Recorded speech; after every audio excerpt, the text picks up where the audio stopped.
لیټس صرف دا یو ټکی به تاسو ته ډېر معمولي او ډېر عام ټکی ښکاري، خو لیکن په حقیقت کې چې دې ټکي کومه ویلیو ده هغې پته تاسې ته نشته.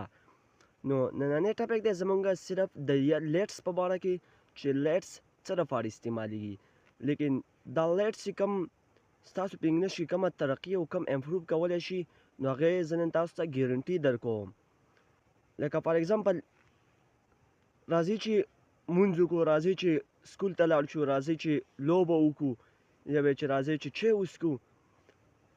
صرف تاسو به د دې لیټس نه مدد اخلئ او نور تاسو ته په خپله جمله څه کوئ سازوئ.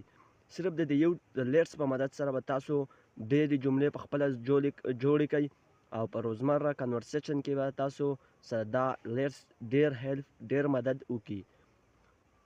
لکه فار اگزامپل لیټس هیو چیټ، راځئ چې ګپ ولګو، یا چې راځئ چې سکول ته لاړ شو، لیټس گو ټو سکول، یا چې راځئ چای وڅښو، لیټس ټیک د ټی، یا چې راځئ چې میدان ته لاړ شو یا ګراوند ته لاړ شو، لیټس گو ټو ګراوند، یا چې راځئ بازار ته لاړ شو، لیټس گو ټو بازار.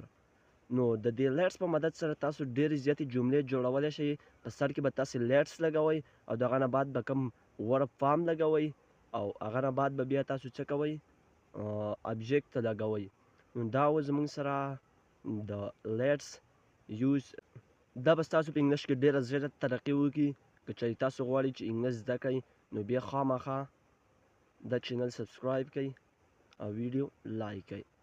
Inshallah we will meet at next video. Until take care and goodbye.